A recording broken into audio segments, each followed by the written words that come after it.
તેમજ યુવાન મિત્રોને આપ બધા વક્તાઓ કહી ગયા તેમ આપને પણ આખી ખ્યાલ જ છે કે ભારતીય જનતા પાર્ટીએ પરસોત્તમ રૂપાલાની ટિકિટ રદ ન કરી અને આપણી સમાજને એણે ચેલેન્જ કર્યો છે કે અમે ભાજપવાળા છીએ તો અમે પણ ક્ષત્રિય છીએ, આપણે ચેલેન્જ કરવાના છે.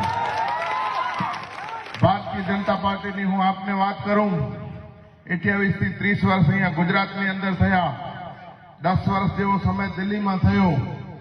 એમના કને ત્યારે પણ એ જ મુદ્દો હતો કે હિન્દુ મુસ્લિમ ને આજે પણ એ જ મુદ્દો છે કે હિન્દુ કે મુસ્લિમ, બીજો આ લોકો પાસે હજી મુદ્દો નથી.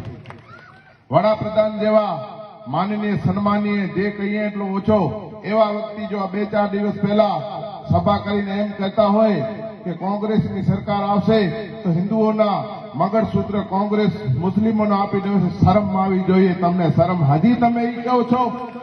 તમારા કને વિકાસની કોઈ વાત નથી. હિન્દુ હોય કે મુસ્લિમ હોય, મુસ્લિમ રાજા રજવાડો હતા અને રાજપૂત ક્ષત્રિય સમાજના રાજા રજવાડો હતા. અમે તો એકબીજામાં ભાઈની જેમ રહ્યા છીએ, જેમ તમે આવ્યા છો ને ત્યારથી જ આ બધું આવ્યું છે. એ તમને ખ્યાલ રાખવો પડે.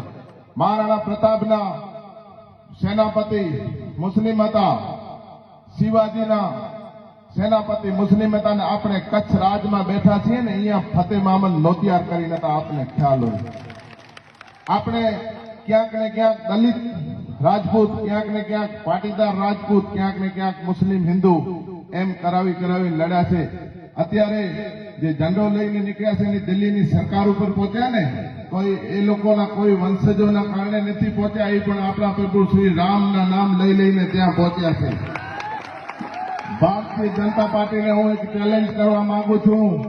આવનારી ચૂંટણીઓમાં ખબરદાર છે, જો અમારા પ્રભુ શ્રી રામ કે કૃષ્ણનું નામ લઈને વોટ માંગ્યા છો તો અમે તમને કોર્ટમાં પણ ચેલેન્જ કરશું ને આમને આમ રોડો ઉપર રોકશું. તમારામાં તાકાત હોય તો મોહન ભાગવત, અમિત શાહ અને નરેન્દ્ર મોદીના પૂર્વજોના ફોટા લઈને ફરજો, આ સમાજના નહીં.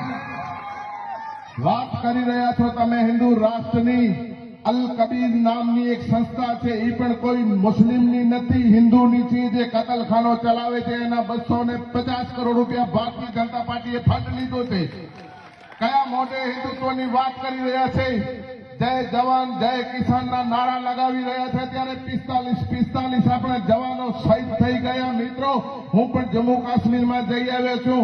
સેનાની એક પણ ગાડી જાતી હોય તો સિવિલિયન ગાડી એલાઉડ જ નથી, તો કેવી રીતના પહોંચ્યો તે આરડીએક્સ? શરમ આવી જોઈએ તમને. જય કિસાનના નારા લગાવો છો. 1400 જેવા કિસાનોને તમે આંદોલનમાં મારી નાખ્યા, તો એ કિસાનો હતા. તમને જય જવાન જય કિસાન લગાવવા નારાનો પણ અધિકાર નથી. નારી બેટી બચાવો બેટી બચાવની વાત કરનારી ભારતીય જનતા પાર્ટી જ્યારે આજે અમારી રાજપૂત સમાજની બેન દીકરીઓ ઉપર વાત આવી છે તો એ નારી સન્માનનું અપમાન કર્યો છે. ક્યાં ગયા છો તમે ધૃતરાષ્ટ્રો?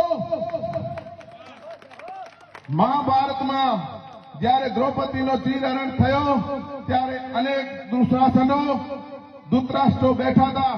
આજે પણ ભારતીય જનતા પાર્ટીના દિલ્હી જે ધૃતરાષ્ટ્રો અને દુશાસનો બેઠા છે, તમે ચેતી જાજો. આ ભારતની જમીન છે, એ કોઈ દિવસ નારીનો અપમાન થયો નથી.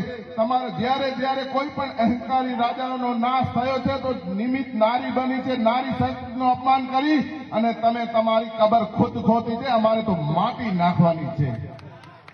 વાત કરવામાં આવે છે, હું તો રાજપૂત સમાજને, મૈસૂરી સમાજને અહીંયા ભાઈઓ બેઠા છે. મુસ્લિમ સમાજ તો આપણી સાથે છે. મુસ્લિમ સમાજ બોલતી નથી. એના ઇસ્લામ ધર્મ વિશે હું જાણું છું. ઇલ્લિલ્લાહુ મિન સાબરીન, સબર કરને વાલો કો અલ્લાહ સાથ દેતા હોય, નથી બોલતા. એમને એટલા અત્યાચારો કર્યા પણ સમાજ નથી બોલતી, કારણ કે ઇસ્લામ એમને બોલવા નથી દેતો. મિત્રો, અંદરથી એ પણ દાજેલા છે. દલિત સમાજ હોય, દલિત સમાજમાંથી અહીંયા મહેશ્વરી સમાજ છે, ત્યારે અમારા પણ ગુરુભાઈ છે માતંગ દેવ, અને તમારા પણ ગુરુભાઈ છે. આવો સાથે મળીને ભારતીય જનતા પાર્ટીને દેશમાંથી ભગાડીએ અને આ જે અંગ્રેજોની જેમ શાસન ચલાવી રહ્યા છે તેને 150 નહીં, હું તો કહું છું 1 પણ સીટ ના આવી જોઈએ. આ સત્તાના લાયક નથી.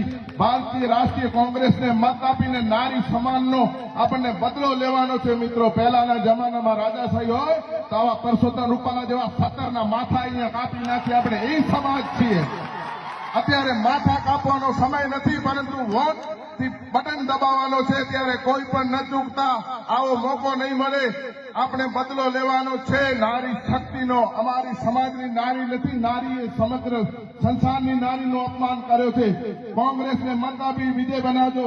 એક પણ મત ન નીકળવો જોઈએ. કોઈ પણ ભારતીય જનતા પાર્ટીનો કાર્યકર હોય, અમે પણ ક્યાંક ને ક્યાંક ભારતીય જનતા પાર્ટીમાં હતા, પણ મહેરબાની કરી ન જવો જોઈએ. તમારો જમીર જીવતો હોવો જોઈએ અને જમીર જીવતો રાખશો તો જ કામ આવશે. જય માતાજી, જય હિન્દ. વાહ વાહ, ખૂબ સરસ. મિત્રો, હજી આપણે તાળીઓથી રાણુભાને ખૂબ તાળીઓથી વધાવી લઈએ. ત્યારબાદ અમારા હંમેશા માર્ગદર્શન રહેલા